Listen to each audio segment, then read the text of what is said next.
Civil society ने छेड़ी एक मुहिम मेरी आवाज सुनो अभियान के तहत 2022 के चुनाव से पहले जनता को अपने वोट के प्रति जागरूक करने की बात कही। कहा कि आज जनता अपने आप को ठगा सा महसूस करती है। जनप्रतिनिधि आते हैं और वोट लेकर वादे करके चले जाते हैं। ऐसे में जनता को जागरूक किया जाएगा कि वोट किसको देना है किसको नहीं। आगरा का सेक्रेटरी हूँ। आज हम एक बहुत महत्वपूर्ण मुद्दा जो शहर के लिए वो है कि हमारी जो वोटर हैं उनकी कोई आवाज़ नहीं सुनता है, तो सिविल सोसाइटी ने मेरी आवाज़ सुनो अभियान शुरू किया है। ये एक ऐसा गैर राजनीतिक अभियान है जो राजनीतिज्ञों की दिशाहीनता को दिशा देने के लक्ष्य से शुरू किया गया है।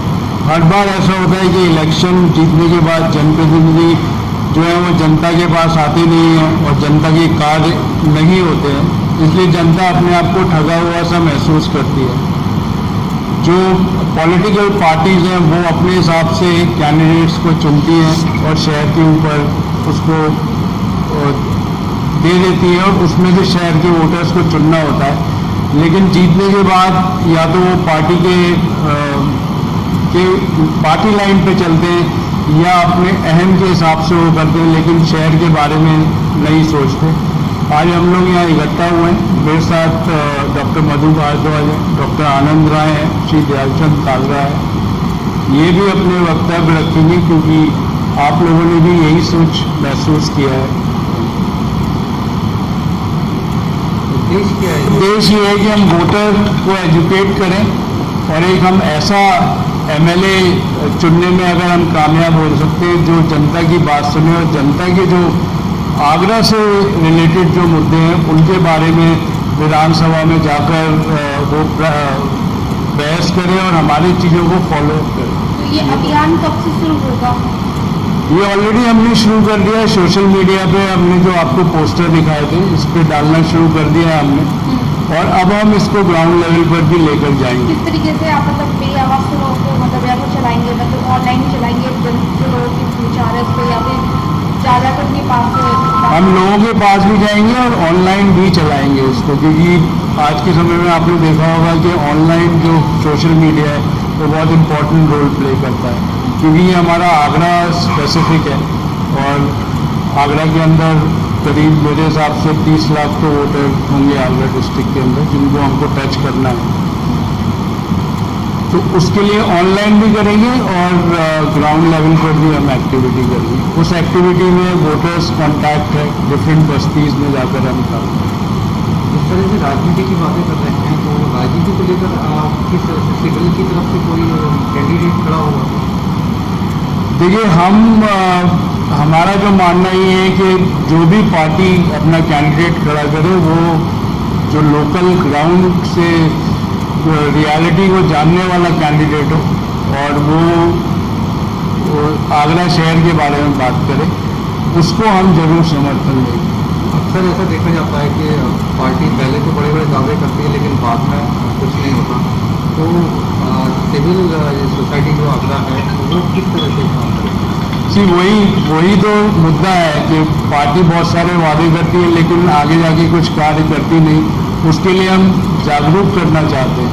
हम उसके लिए एक कैंपेन चलाना चाहते हैं, लोगों को बताना चाहते हैं कि ये आपके साथ जो समस्या है, आप जब इस बार वोट करें तो सोच समझ कर वोट करें। जो कैंपेन कर रहे हो तो सोशल मीडिया तक ही सीमित है कि डोर टू डोर नहीं, ग्राउंड पे भी जाएंगे और सोशल मीडिया पे भी करेंगे, दोनों चीज़ पे करेंगे। मेरा नाम डॉक्टर आनंद राय है। सर जैसे जो अभियान स्टार्ट होगा वो भी चुका है, तो कब तक ये अभियान चलेगा? ये अभियान तो सतत चलेगा, नागरिकों को जागरूक करना है जड़ तक, तो इसका कोई अंत नहीं है। इलेक्शन तक तो जाना ही जाना है, उसके परिणाम देखने हैं। मैं आप लोग के माध्यम से एक बात कहना चाहता हूँ कि ये जो कोशिश की जा रही है यहाँ नागरिकों को जागरूक, मतदाताओं को जागरूक करने के लिए, तो इस कोशिश का क्या परिणाम निकला ये हमें फॉलो अप बहुत ज़रूरी है। क्योंकि मैं पहले कुछ अखबारों ने कभी कराया, उसमें मैं आयोजन मंडल में भी रहा इस तरह के कार्यक्रमों में, जिसमें बुलाया भी गया जो कॉन्टेस्टेंट्स थे उनको, तो लिखा पढ़ी हुई तमाम तरह की चीज़ें हुई। होता क्या है कि ठीक है, हमने जिसको चुन लिया, हमने जागरूक किया लोगों को, लोगों ने वोट किया और एक आदमी आ गया चुनकर। उसने कुछ वादे किए पहले हम लोगों के सामने, जनता के सामने, उसके बाद उस पर वो कितना खरा उतरता है इसका फॉलोअप नहीं होता है। जब वो आके कुर्सी पर बैठ जाते हैं तो वो अहम ब्रह्मास्मि हो जाते हैं, फिर उनसे सवाल कोई नहीं करता है। यही सबसे बड़ी कमजोरी है हमारे लोकतंत्र की आज। डेफिनेटली मैं यही बस आपसे आह्वान कर रहा था, आप लोग बहुत सक्षम हैं, हम तो केवल आवाज उठाएंगे, अपनी बात कहेंगे विनम्रता के साथ घर घर जाकर, लेकिन आप लोगों में वो दम है कि आप लोग किसी से भी उसके अंदर की बात निकाल सकते हैं। तो मेरा कहना ये है कि जब इलेक्शन हो जाए, हमारे प्रयासों के बाद कोई चुन कर आए, उसका अगले इलेक्शन से 2 बार कम से कम उससे सवाल जवाब होने चाहिए कि भाई आपको चुना, आपने ये सब कहा था, तो आपने फिर अब तक क्या किया, 2 साल में क्या किया, 5 साल होने को आ रहे आपने क्या किया। तो लोगों में थोड़ा सा इस बात की झिझक आएगी ना कि हमने कहा था किया नहीं तो फिर हमें नंगा कर देंगे प्रेस वाले या सोशल लोग।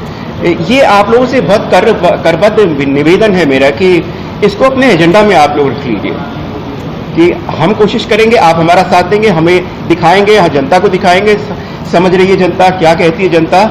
उसके बाद जब इलेक्शन हो जाए, जब एक प्रतिनिधि आ जाए, तो फिर उसको भी हमें जवाबदेही के रूप में ये सब करना पड़ेगा। भाई आपको बताएं, आपने 100 दिन हो गए, 1 साल हो गया, 2 साल हो गया, बताइए आपने इसमें से क्या क्या कर लिया, तब सफलता मिलेगी और ज्यादा। बस मुझे ये कहना था। सर, जैसे कि अब ये अभियान शुरू हो चुका है, जनता की आवाज आप उठाएंगे तो किसकी तरफ रखेंगे, कैसे? जैसा सर ने बताया, घर घर कन्वेंसिंग करेंगे अपनी अभियान की, लोगों को बताएंगे कि भाई ये सही है, ये गलत है, आप प्रत्याशी में ये देखिए। मैं डॉक्टर मधु भारद्वाज। मैम, जैसे कि जो मेरी आवाज़ सुनो अभियान आप स्टार्ट करने वाले, इसमें किस तरह से क्या वोटर की आवाज़ को आप लोग पहुँचाएंगे? वोटर में मेरी आवाज़ सुनो में वोटर ही बोल रहा है। वोटर कहता है जो मैं कह रहा हूँ वो होना चाहिए, जिसको मैं चाहता हूँ वो जनप्रतिनिधि होना चाहिए। ऐसा नहीं कि आपने अपनी मर्जी से चुन लिया। और वोटर का वो व्यक्ति होना चाहिए जो कि हमसे जुड़ा हुआ है, हमारी समस्या, हमारी गली में अगर कूड़ा है नहीं उठ रहा है तो उससे जूझ रहा है, उन गंदी गलियों में चल रहा है, या उन गड्ढों में वो शायद मैन होल जो खुले पड़े हैं उनमें गिरा पड़ा है, यह इसी प्रकार का व्यक्ति होगा, वही मेरी बात को ऊपर तक पहुंचा सकता है। और जो व्यक्ति सतह पे आ रहा है चमचमाती गाड़ी में, थोड़ी देर के लिए आया और हाय हेलो कर गया, तो वो ऐसा बाहर का आया हुआ व्यक्ति नहीं समझ सकता है। तो मेरी आवाज़ सुनूंगा, वोटर चाहता है जो व्यक्ति हो वो मेरे बीच का होना चाहिए, मेरी समस्या समझना चाहिए और वो समस्याएं उसको राष्ट्रीय स्तर पर उठानी चाहिए, राज्य स्तर पर उठानी चाहिए। लेटेस्ट खबरों से जुड़े रहने के लिए देखें हमारा YouTube चैनल, करें लाइक, शेयर, सब्सक्राइब।